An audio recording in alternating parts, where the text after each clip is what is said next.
புதுக்கோட்டையில் அமைச்சர் ரகுபதி செய்தியாளர்களை சந்திக்கிறார். நேரலையில் பார்க்கலாம். நியமித்தது அண்ணா திராவிட முன்னேற்ற கழக அரசு. அதே போல திரு ராஜேந்திரன் அவர்களை பொறுப்பு நீதிபதியாக நியமித்ததும் அவர்கள்தான். ஆக பொறுப்பு நீதிபதி என்பதை தமிழ்நாட்டுக்கு அறிமுகப்படுத்திய அதிமுக அரசு, எடப்பாடி பழனிசாமி இன்றைக்கு தமிழ்நாட்டிலே பொறுப்பு டிஜிபி இருக்கலாமா, நிரந்தர டிஜிபி வேண்டும் என்று கேட்பது எந்த விதத்திலே நியாயம்? அவர் ஒன்றிய அரசினுடைய விசுவாசி அடிமை என்பதை நிரூபித்துக் கொண்டிருக்கிறார். இன்றைக்கு உத்தரப்பிரதேச மாநிலத்தை எடுத்துக்கொண்டிருக்கிறானால் அங்கே 5 பொறுப்பு டிஜிபிகள் இருந்து இன்றைக்கும் பொறுப்பு டிஜிபி தான் உத்தரப்பிரதேச மாநிலத்திலே இருக்கின்றார். எனவே பொறுப்பு டிஜிபியை பற்றி இன்றைக்கு பேசுவதற்கு எடப்பாடி பழனிசாமிக்கு எந்த விதமான அருகதையும் கிடையாது.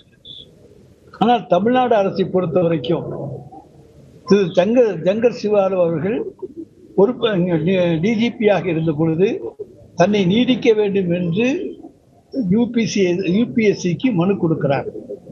அது தள்ளுபடி செய்யப்பட்ட பிறகு ஒன்றிய அரசுக்கு நம்முடைய தமிழ்நாடு அரசு ஒரு பட்டியலை அனுப்புகிறது.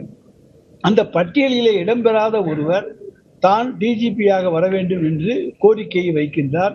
அதனால் காலதாமதம் ஏற்பட்டு அவருடைய கோரிக்கையும் தவிர்க்கப்படுகிறது.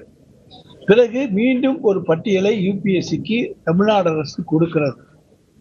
ஆனால் ஒன்றிய பாஜக அரசு தமிழ்நாடு விவகாரத்திலே தாங்கள் விரும்பிய டிஜிபியை தான் கொண்டு வர வேண்டும் என்கின்ற ஒரே நோக்கத்தோடு தமிழ்நாடு அரசு யாரையெல்லாம் கொண்டு வர வேண்டும் என்று விரும்பி கேட்டதோ அவர்களை எல்லாம் மறுக்கிறார்.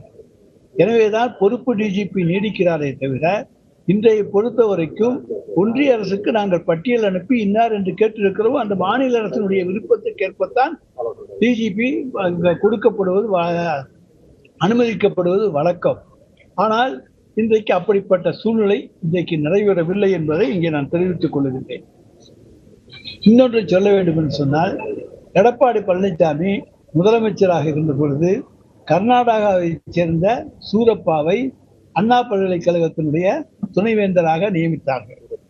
ஆக பன்வாரிலால் புரோஹித் மூலம் நியமனம் செய்து மோடி அரசு அன்றைக்கு காவிரி பிரச்சனையில் தமிழகம் முழுவதும் கிளர்ந்தெழுந்து போராட்டம் நடத்தி கொண்டிருந்த வேளையிலே கூட கர்நாடகத்தை சேர்ந்த ஒருவரைத்தான் இங்கே கொண்டு வந்து அண்ணா பல்கலைக்கழகத்தினுடைய துணைவேந்தராக நியமித்தார்கள். அன்றைக்கு எடப்பாடி அரசு அதுக்கு அனுமதி தந்தது. ஆனால் தமிழ்நாடே அன்றைக்கு கிளர்ந்து எழுந்தது காவிரி பிரச்சனையில். ஆனால் அந்த சூழ்நிலையிலேயே மோடி அரசு கர்நாடகாவிலிருந்து சூரப்பாவை நியமித்தது.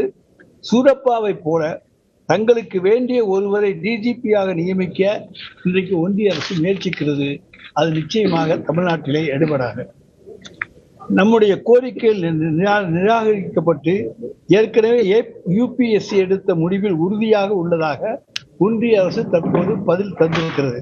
இதனை துறை ரீதியான பிரச்சனை என்றே பார்க்க வேண்டுமே தவிர ஒரு விவகாரமாக ஆக்கக்கூடாது. இது ஒரு துறை ரீதியான பிரச்சனை, ஆனால் இதை ஒரு விவகாரமாக ஆக்கக்கூடாது. தமிழ்நாட்டின் கருத்துக்களை ஒன்றிய அரசு புறக்கணித்து தனக்கு விருப்பமான அதிகாரியை டிஜிபியாக நியமிக்க முயற்சிக்கிறது. இது மாநில உரிமையை உரசி பார்க்கும் செயல். மாநில உரிமைகளை அபகரிக்கும் செயலை ஒருபோதும் தமிழ்நாடு அரசு அனுமதிக்காது. நம்முடைய உரிமைகள் பறிபோவதை நாம் ஒருபோதும் அனுமதிக்க மாட்டோம். நிரந்தர டிஜிபியை நியமிக்காமல் சட்டம் ஒழுங்கு எப்படி சீராகும் என்று கோமாளி போல கேள்வி கேட்கிறார் எடப்பாடி பழனிசாமி. அவர் முதலமைச்சராக இருந்தார். அப்பொழுது தூத்துக்குடியிலே 13 பேரை சுட்டுக் கொன்றார்கள். அதை நான் டிவியிலே பார்த்து தெரிந்து கொண்டேன் என்று சொன்ன ஒரு முதலமைச்சர் இன்றைக்கு பொறுப்பு டிஜிபியை வைத்துக் கொண்டு நீங்கள் எப்படி சட்டம் ஒழுங்கை பாதுகாக்கப் போகிறீர்கள், எனவே டிஜிபியை நியமியுங்கள் என்று கேட்பதைப் போல ஒரு வெட்கக்கேடான ஒரு செயல் கிடையாது. அதிமுக ஆட்சி அலங்கோலமாக கிடந்த சட்டம் ஒழுங்கை இன்றைக்கு திராவிட மாடல் ஆட்சியை நாங்கள் சிறப்பாக கொண்டு வந்திருக்கின்றோம்.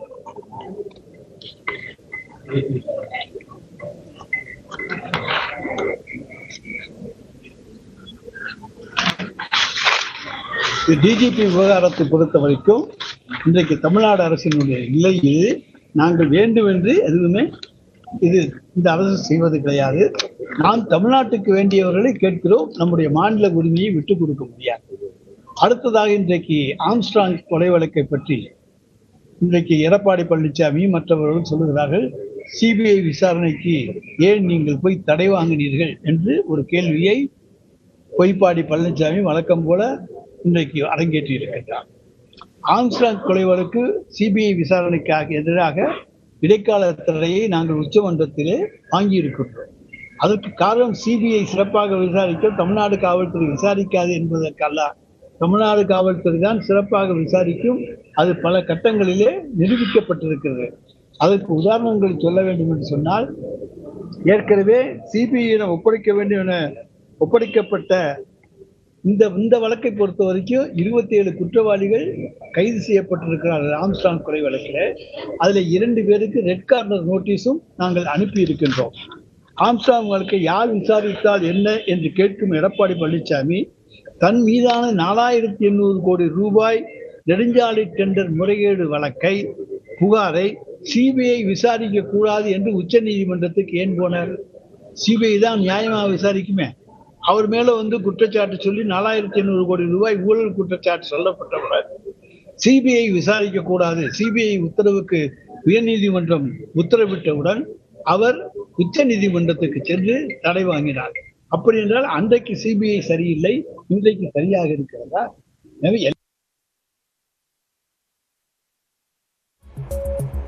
காவல்துறையிலே அந்த வழக்குகளை எடுத்து வைத்து நடத்துகிறார்கள். 1994 ஜூலை 21ஆம் தேதி வழக்கறிஞர் விஜயனை ஆயுதம் ஏந்திய கும்பல் கடுமையாக தாக்கியது. எல்லாருக்கும் நல்லா தெரியும். அந்த வழக்கிலே முன்னாள் அமைச்சர் எஸ்.டி. சோமசுந்தரம், ஆதிராஜாராம் உள்ளிட்ட 14 பேர் கைது செய்யப்பட்டார். அது சிபிஐ விசாரித்தது. அந்த வழக்கிலே கீழமை நீதிமன்றம் அனைவரையும் விடுவித்தது, உயர் நீதிமன்றமும் விடுவித்தது. எனவே சிபிஐ விசாரித்தால் தான் நியாயம் கிடைக்கும், மற்ற தமிழ்நாடு காவல்துறை விசாரித்தால் நியாயம் கிடைக்காது என்று சொல்லுகிறார் எடப்பாடி பழனிசாமி மறந்து விட்டார் என்று நாங்கள் எண்ணுகிறோம். திராவிட மாடல் அரசு மீது குற்றம் சுமத்த எதுவும் இல்லாததால் கற்பனையான கதைகளை கட்டவிழ்த்து விட்டு அதன் வழியே அவதூறு அரசியல் செய்ய நினைக்கிறார் எடப்பாடி பழனிசாமி. இதை தவிர வேறு எதுவுமே கிடையாது. இதுவே சிபிஐ கண்டு திராவிட முன்னேற்ற கழகம் என்று அஞ்சியது கிடையாது, அஞ்ச வேண்டிய அவசியம் கிடையாது. இந்த வழக்கை பொறுத்த வரைக்கும் நாங்கள் திறமையாக விசாரித்து குற்றவாளிகளை கொண்டு போய் நிறுத்திவிட்டோம், குற்ற பத்திரிகை தாக்கல் செய்து விட்டோம் என்பதால் ஆம்ஸ்ட்ராங் வழக்கை இது பண்ணியிருக்கிறோம். அடுத்ததாக கோவை மெட்ரோ ரயில், ஒரு சினிமாவில் சொல்லுவாங்க, கண்ணாடியை திருப்பி போட்டா ஆட்டோ ஓடும் அப்படின்னு, ஞாபகம் இருக்கா? அதே கதையை இன்னைக்கு சொல்றாங்க.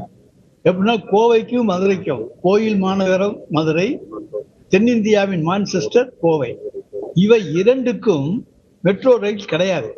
போபாலுக்கு இருக்கிறது கொடுத்திருக்கிறார்கள், ஆக்ராவுக்கு கொடுத்திருக்கிறார்கள், நாக்பூருக்கு கொடுத்திருக்கிறார்கள். நமக்கு சொல்லுகிறார்கள் 2011 மக்கள் தொகை அடிப்படையிலே நீங்கள் கேட்டிருக்கிறீர்கள், அதில் 20 லட்சம் மக்கள் வரவில்லை என்று சொல்லுங்கள். போபால்ல 20 லட்சம் இருக்கா, ஆக்ராவில் இருக்கா, நாக்பூர்ல இருக்கா? எங்கேயும் கிடையாது. அதெல்லாம் பாரதிய ஜனதா கட்சி ஆளுகிற மாநிலங்கள், எனவே கொடுக்கப்பட்டிருக்கின்றன. எனவே அது தவறு என்றுதான் நான் சொல்லுகிறேனே தவிர வேறல்ல. எங்களை பொறுத்த வரைக்கும் கோவைக்கும் மதுரைக்கும் எப்படியும் மெட்ரோ ரயில் கொண்டு வரப்பட வேண்டும். அது எப்படி ஆக்ராவுக்கு என்ன சட்டமோ, போபாலுக்கு என்ன சட்டமோ, நாக்பூருக்கு என்ன சட்டமோ அதே சட்டம் தான் தமிழ்நாட்டுக்கும். எனவே மக்கள் தொகை கணக்கெடுப்பு என்பது 2010 அடிப்படையில் தான் நடந்திருக்கிறது. அதே அடிப்படையில எங்களுக்கும் தாருங்கள் என்று கேட்கிறோம். அதுக்கு இன்னொரு பதில் சொல்றாரு,